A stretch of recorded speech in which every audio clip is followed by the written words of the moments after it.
피터 린치는 발품을 파는 투자를 강조를 했는데요. 쉽게 말하면 실생활에서 돌아다니면서 투자할 종목을 선택을 했던 겁니다. 직접 관심 있는 기업을 방문을 했고요. 직접 도넛을 먹어보고 맛있고 잘 팔리는 것을 확인하고 샀고요. 자기 와이프가 스타킹을 계속 사 입는 걸 보고 그 스타킹 업체를 투자를 해서 대박이 났던, 그러니까 한마디로 발품을 팔아서 직접 기업을 발굴해내는 그런 기법이고요.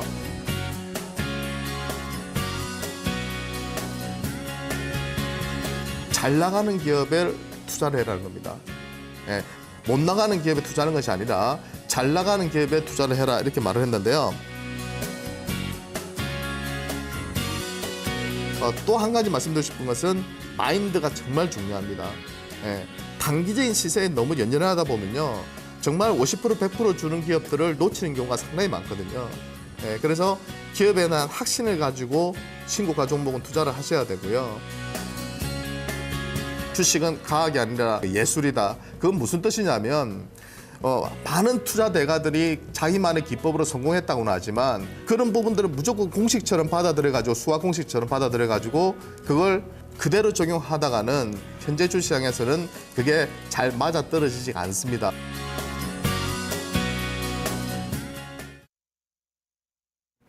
레전드에게 듣는다, 유성치 운용력 함께하겠습니다. 운용력님 안녕하세요. 네, 안녕하세요. 반갑습니다. 네, 요즘 같은 때 더 투자자들의 심리에 대해서 생각을 하게 되는 것 같습니다. 네네.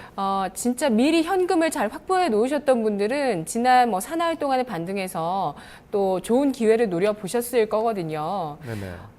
만약에 현금이 없으셨던 분들은 그 심리가, 남들은 이렇게 다 수익 보는데 이런 생각도 많이 드시고, 네. 뭔가를 빨리 사야 될 것 같은 그런 또 조급함도 드시고요. 참 주식 투자에 있어서 심리 중요한 것 같죠?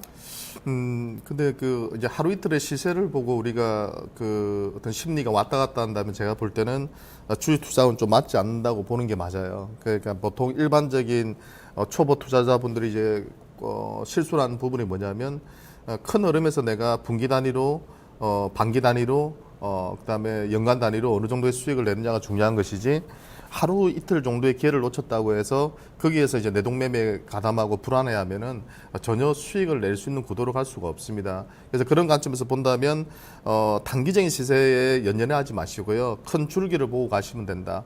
네, 그런 관점에서 지금 그래서 이제 국민투표가 5일로 이제 다가오고 있는데요. 지금 상당히 치열한 것 같습니다. 여론조사 기관마다 이게 찬성표가 많다, 반대표가 많다, 엎치락뒤치락 하고 있거든요. 메르켈 총리는 일단 국민투표를 보고 협상하겠다는 뜻이고, 치프라스 총리는 벼랑끝 전술로 나오고 있다고 보시면 돼요. 그래서 마지막 치프라스 총리의 그리스 측의 제안을 메르켈 총리가 거부를 했기 때문에 결국은 5일날 국민투표의 결과를 보고, 그러니까 찬성표가 많이 나오게, 협상을 받아들이게 되면 빨리 아마 정권이 바뀌면서 진행이 될 것 같고요. 만일에 하나 반대표가 많이 나와서 치프라스 정권이 그대로 살아남는다면 상당히 진통 과정이 좀 장기화될 가능성이 있다. 그러니까 결국에는 저는 협상이 마무리되는 쪽으로 보고 있어요. 그래서 올해의 투자의 타이밍을 우리가 잡는다면 오히려 이 그리스 문제가 해결되기 전이 투자하기에는 좋은 시점이다. 근데 하루 이틀 정도의 시세를 가지고 연연해 하시게 되면 절대로 겁을 먹고 매수를 못 하게 됩니다. 그런 관점에서 오늘은요, 상당히 전략상으로 애매한 구간에서 여러분들이 좀 새겨들어야 될, 그러니까 피터 린치가 한 7가지 원칙을 강조를 했는데요. 그 7가지를 한번 복습하는 겸 한번 같이 한번 살펴보면서 우리가 좀 이야기를 나눠봤으면 좋겠습니다. 첫 번째, 지금 시점 우리 시장하고 상당히 많이 맞아떨어지는 부분인데요. 피터 린치는 이렇게 얘기를 했어요. 내가 투자를 하는 기간 동안 대공황을 비롯해서 9번 정도의 큰 하락을 겪었다. 네. 실제로 그 피터 린치의 마젤란 펀드는요, 신기하게도 대공황이 일어났던 그 해에도 수익을 냈습니다. 대단한 거죠. 시장이 20%씩 폭락했을 때도 결국에는 나중에 다 만회가 돼가지고요, 플러스로 돌렸어요. 네. 그만큼 시장이 폭락하는 구간에서도 자기의 원칙을 버리지 않고 지켜갔기 때문에 그런 폭락장에서도 수익을 냈다는 거죠. 뭐라고 했냐면, 두려움을 극복하라. 주식 투자로 돈을 벌려면 주가 하락에 대한 두려움 때문에 주시장에서 빨리 빠져나가서는 안 된다, 이렇게 얘기를 했어요. 그러니까 대부분의 주식 투자가들이 뭐에서 실수를 하냐면, 기업의 가치는 시장하고는 상관이 없는 겁니다. 기업의 가치가 5만 원짜리라면 이 기업이 단기적인 시장의 폭락 때문에 빠진다면 역발상적으로 그것은 기회인데 대부분의 투자가들은 미리 지레 겁먹고 자기가 판단해서 좋은 기업을 싼 가격에 팔아버린다는 거죠. 더 사야 할 타이밍에서 거꾸로 팔아버리기 때문에 수익을 키워야 할 자리에서 어떻게 합니까? 겁먹고 던져버리고요. 수익이 조금만 나면 팔아버립니다. 그리고 손실이 난 종목에 대해서는 계속해서 비중을 높이게 돼요. 그러다 보니까 포트 내에서는 손실 난 종목들만 가득 차 있는 거죠. 수익은 5% 10% 내고요. 손실은 20% 30% 나니 전체 계좌가 꾸준히 수익이 날 수 없는 겁니다. 그래서 초보 투자가 분들, 특히 시청자분들께서 내가 나홀로 쓰기로 주식 투자에 성공을 하고 싶다면 일반적인 투자자들의 생각으로 반대로 가셔야 돼요. 남들이 겁먹을 때 매수하시고 남들이 그죠? 사고자 할 때 팔아야 됩니다. 그 극소수만이 주식시장에서 살아남는 개인 투자가라는 점을 잊지 마셔야 되고요.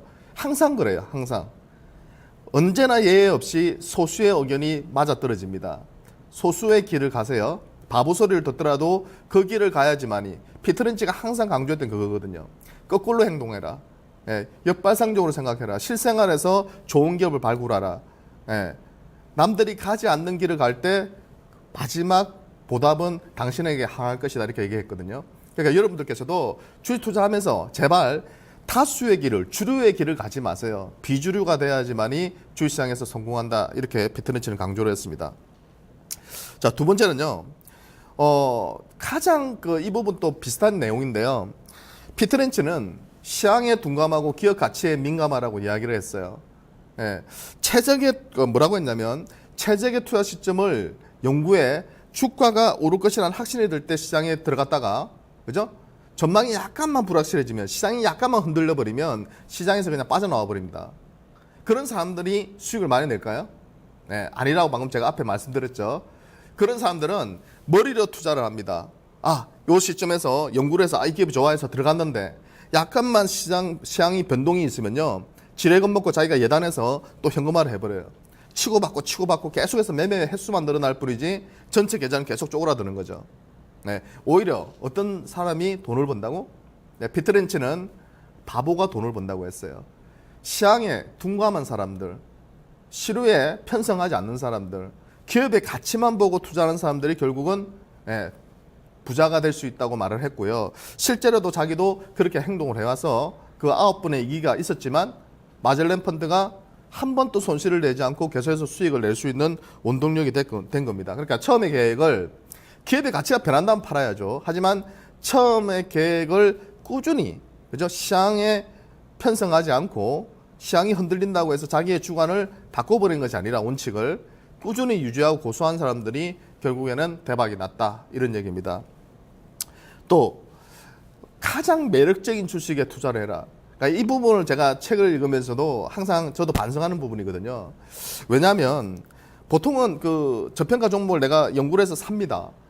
그죠? 그러면 그 종목에 대해서 계속해서 방어적인 자료들을 찾기 시작합니다. 저도 그렇거든요. 저도 보통 어떤 기업을 딱 선택해서 투자를 하게 되면 그 기업에 대해서 계속 자료를 추적을 합니다. 그렇게 해서 그 기업의 주가가 예상대로 움직일 때는 그 자료들을 추적하면서 처음에 생각했던 거하고 다를 때는 팔아버려야 되겠지만 예상했던 대로 수급이 들어오고 그죠? 기업의 가치가 좋아지고 있다면 그건 들고 가는 건데 일반적으로 10종목을 투자하면 모든 종목이 다 급등하는 게 아닙니다. 거기서 두세 종목은 빠질 수가 있어요. 그랬을 때 보통은 자기의 고집을 꺾지를 않습니다. 계속해서 자기에게 유리한 그런 자료들만 찾게 되고요. 그런 이제 고집을 계속 부리다가 큰 손실로 이어지는 거 상당히 많거든요. 근데 피터 린치는 더욱더 매력적인 종목을 찾아라고 했어요. 내가 이 종목을 샀는데 이 종목도 괜찮아. 하지만 더 매력적인 종목이 나타난다면 이 종목의 비중을 줄이고 그 매력적인 종목을 살 수 있는 결단력이 필요하다고 얘기했습니다. 이 부분은 저도 상당히 많이 좀 생각을 해야 될 그런 부분이라고 생각이 들었습니다.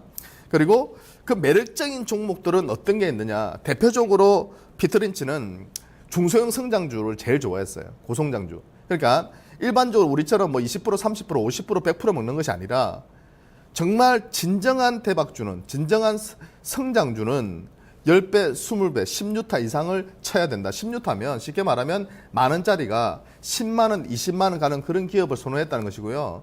실제로 그런 기업들을 많이 투자해서 수십 배의 수익을 낸 종목들이 많아요. 네, 물론 손실난 종목도 있지만 그런 주력주들이 10배, 20배를 갔기 때문에 전체적인 마젤란 펀드의 수익률은 2700%를 누적으로 넘어서게 됐던 것이죠. 그죠? 그러니까 여러분들도 종목을 고를 때 너무 대형주 위주로 너무 꿈이 없는 기업에 투자하는 것은 저는 재미가 없다고 봐요. 물론 은행 이자보다 나는 1년에 한 10% 정도만 수익을 내도 만족한다. 이런 분도 계시긴 해요. 하지만 그 포트 내에서도 제 판단에서는 중소형 고성장주를 꼭 편입을 하셔야 돼요. 왜? 이런 기업들이 5개를 샀는데 2개는 실패하더라도 한 3개 정도가 급등해 준다면요. 전체 계좌의 수익률을 크게 끌어올려 줄 수 있는 매력적인 기업들이 되는 겁니다. 지금처럼 글로벌 경기의 성장률이 떨어지는 시점에서는 이런 초고속 성장주들이 매력을 느낄 수밖에 없고 지금 장세도 잘 보시면 중소형 성장주들이 주도하는 장이라고 보시면 돼요. 네. 두 번째로는 전망이 개선되고 있는 주식에 투자해라. 뭐 이건 당연한 이야기예요. 네. 전망이 좋은 트렌드가 유망 트렌드 쪽에 있는 매력적인 기업을 찾아서 투자를 해야 된다. 이것은 뭐 당연한 말이고요. 또 하나는 불황 이후에 턴어라운드하는 경기 민감 섹터. 요거는 약간 기술적인 부분이 필요해요. 자동차 업황이 좋아질까? 화학 업황이 좋아질까? 정유 업황이 좋아질까? 여러 가지 그 경기 민감 섹터들 있잖아요. 이런 쪽은 잘못 들어가면 큰 손실로 이어집니다. 자동차 업종 한 1년 동안 투자하신 분들 엄청난 손실을 보고 계시잖아요. 그죠? 철강 업종도 마찬가지였고요. 근데 언제 이 업황이 돌아서느냐를 잘 판단할 수 있다면, 그래서 피터 린치 이런 얘기를 했죠. 그쪽에 종사하는, 그쪽 사업에 종사하는 사람들이 가장 빨리 알아차릴 수 있다. 우리 같이 볼펜으로 까짝까짝하는 사람들은, 끄적끄적하는 사람들은 뒤늦게 알기 때문에 타이밍을 놓칠 가능성이 높다 이렇게 얘기했거든요. 그래서 여러분들이 그런 자료들을 잘 찾아보시고, 그리고 내가 어느 사업에 종사하고 계실 거 아니에요. 그러면 그 주변에서 피터 린치처럼 한번 찾아보세요. 내가 조선 쪽에 일을 하고 있다. 내가 자동차 쪽에 일을 하고 있다. 내가 마트에 가서 어떤 걸 많이 쓴다. 아모레 퍼시픽의 화장품이 매력적인 이유가 있더라. 예, 그러니까 주변에서 잘 팔린 것들을 찾다 보면, 그죠? 예, 거기에서 대박주가 나타나는 겁니다. 그 다음에 고배당주. 네, 전체적인 포트의 안정성을 기하기 위해서요, 고배당주나 내수주를 투자를 했어요. 근데 이쪽 비중은 크지는 않았습니다. 하지만 전체 포트의 수익률을 위해서는 언제든지 현금화할 수 있는 대안을 마련하기 위해서 고배당주 쪽도 꾸준히 투자를 해 나갔었고요. 그리고 자산주들, 그죠? 자산 가치 대비해서 상당히 저평가받고 있는 기업들, 시장에서 소외받고 있는 기업들, 그런 기업들이 어느 특정 시점이 되면 급등을 합니다. 최근에 자산주들 좀 많이 오르고 있죠. 그래서 건자재 쪽을 비롯해서 자산주 성격의 기업들이 많이 오르는 이유도 그런 맥락에서 이해를 하시면 될 것 같습니다. 자, 그리고 가장 중요한 것은 역시 긍정적이고 적극적인 마인드로 투자해라. 그죠? 예, 이게 가장 중요하고요. 주가를 보지 마시고요. 그 기업의 가치를 보고 트렌드를 보고 투자하셔야 돼요. 그래야지 큰 돈을 버는 거지. 치고받고 하는 것은 여러분들의 계좌에 전혀 도움이 되지 않습니다. 네, 그다음 판단이 잘못되었다면 과감하게 손절하셔야 돼요. 피터 린치는 누구든지 실패할 수 있다고 했어요. 누구든지 손실을 낼 수 있다. 사람이기 때문에. 그죠? 근데 부끄러운 것은 손해를 보는 주식을 계속 갖고 가는 겁니다. 더 부끄러운 건 뭐냐고 했냐면요, 그 기업의 펀더멘탈이 계속 나빠지고 있음에도 그 기업을 추가 매수하는 거, 더 매수해서, 그죠? 큰 손실을 이루는 거. 예. 아니다 싶을 때는 과감하게 결단해서 손절을 확정짓는 결단이 필요하다 이렇게 얘기를 했고요. 그리고 뭐라고 했냐면, 머리를 대차대조 퍼터미 속에 쳐박고 계산만 하고 몰두하는 사람이 돈을 번다면 회계사나 이런 사람들이 돈을 많이 번다고 했어요. 근데 실제로는 그렇지 않다는 거죠. 예.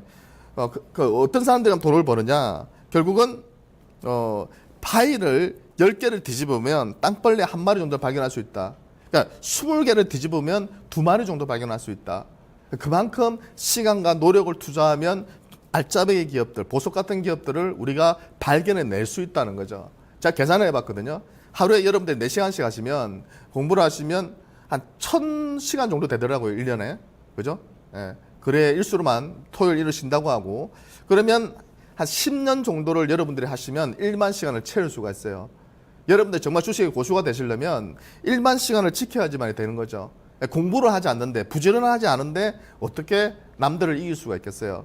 결국은 열심히 공부하고 연구하고 검토해야지만이 여러분들이 이 바닥에서 살아남을 수 있다는 거죠. 그래서 요새 그리스 문제 때문에 상당히 그 시장이 좀 어지럽기 때문에 제가 이런 말씀을 좀 드리는 건데요. 비관적인 전망으로 할 때, 그죠? 그때가 바로 기회라는 점을 좀 잊지 마셨으면 좋겠고요. 시장이 하락해서 내 관심 종목이 싸게 거래될 때가 바로 매수의 기회라는 거죠.